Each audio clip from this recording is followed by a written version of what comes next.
우리는 구약의 역사서와 시가서를 지나 이제 선지서를 읽게 되었습니다.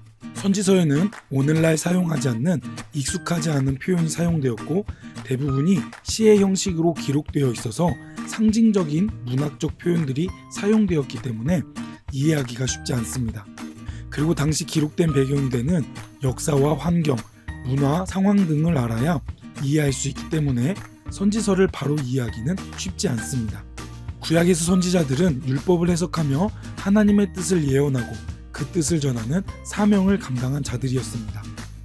그들은 하나님에 의해 임명받았고 하나님으로부터 영감을 받은 사람들이었습니다. 그들은 다양한 계층에서 부름받았습니다. 제사장과 왕족도 있었지만 목자나 평민 출신의 선지자도 선지자의 사명을 감당했습니다.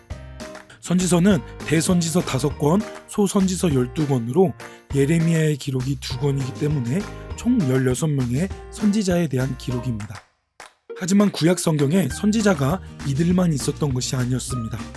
우리가 잘 알고 있는 엘리야와 엘리사는 귀한 사역을 감당했지만 따로 자신의 기록을 남기지 않았기 때문에 그들의 이름으로 된 선지서는 없습니다. 선지서는 분량으로 대선지서와 소선지서를 구분할 수 있습니다. 이것은 사역의 중요도가 아닌 분량에 따른 구분입니다. 이들이 맡은 사명의 경중을 의미하는 것이 아니라 대선지서는 그 분량이 많고 선지자의 사명을 구체적으로 담고 있고 소선지서는 짧은 기록이기 때문에 대소를 구분한 것입니다. 역사적 사건을 배경으로 구분한다면 포로기를 기준으로 구분할 수 있습니다.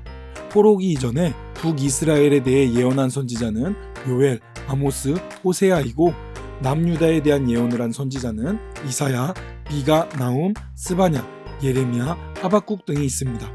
니느웨를 향해 예언한 선지자는 요나가 있습니다. 이사야는 독특하게 이러한 모든 대상을 대상으로 예언을 하였고 예레미야는 포로기 이전부터 사역하여 포로기 동안에 예루살렘에서 사역했던 선지자였습니다.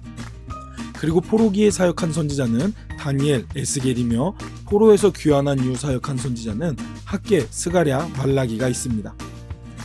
우리는 선지서를 읽으면서 다양한 해석학적 오류가 발생할 수 있습니다. 본문에 사용된 상징과 비유의 표현을 문자적으로만 해석해야 된다고 주장하거나 문맥과 상관없이 종말론적인 해석을 통해 엉뚱한 해석을 만들어낼 수도 있습니다. 또한 본문이 말하고 있는 본래의 의미를 이해하지 못하고 성급하게 오늘날의 상황에 끌어다가 해석하고 적용하는 잘못을 범할 수 있습니다. 그렇다면 우리는 선지서를 어떻게 읽어야 할까요? 첫 번째로 배경을 이해해야 합니다. 우리는 선지서를 해석할 때 배경을 이해하는 것이 무엇보다 중요합니다. 선지자의 출신 지역은 어디이고 선지자는 누구를 대상으로 사역했으며 어느 왕 때 사역한 선지자였는지를 아는 것이 중요합니다. 그리고 당시 패권을 쥐고 있던 제국은 누구였고 본문 외에 이 선지자에 대한 성경의 기록은 어디에 있는지를 확인하는 것도 중요합니다. 그리고 동시대에 사역한 선지자는 어떤 메시지를 정했는지를 확인하는 것도 배경을 이해하는 데 도움이 됩니다. 두 번째로 주제를 이해해야 합니다. 모든 예언서는 4가지 주제를 갖습니다. 대상이 저지른 죄에 대해 지적하고 하나님께 돌아와 회개할 것을 요구합니다. 그렇지 않을 경우 찾아올 심판을 경고하며 그럼에도 하나님을 신뢰하는 자들을 구원시키심을 말합니다. 우리가 읽는 본문이 이 4가지 주제 중에 무엇을 담고 있는지를 생각하며 읽는 것도 유익합니다. 세 번째는 적용점을 찾는 것입니다. 선지서의 예언은 당시나 근접한 미래에 있을 일에 대한 예언이 기록되었습니다. 하지만 성경의 예언은 1차 청중뿐만 아니라 오늘 우리에게도 적용할 만한 원리를 제공하는데 이것을 예언의 이중성이라고 말합니다. 따라서 우리는 선지자가 당시 백성들에게 요구한 것을 우리에게 적용할 필요가 있습니다.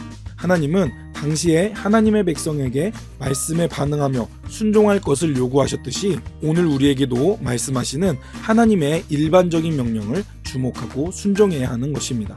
우리는 선지서를 읽을 때 그 무엇보다 하나님의 마음을 이해하며 읽어야 합니다.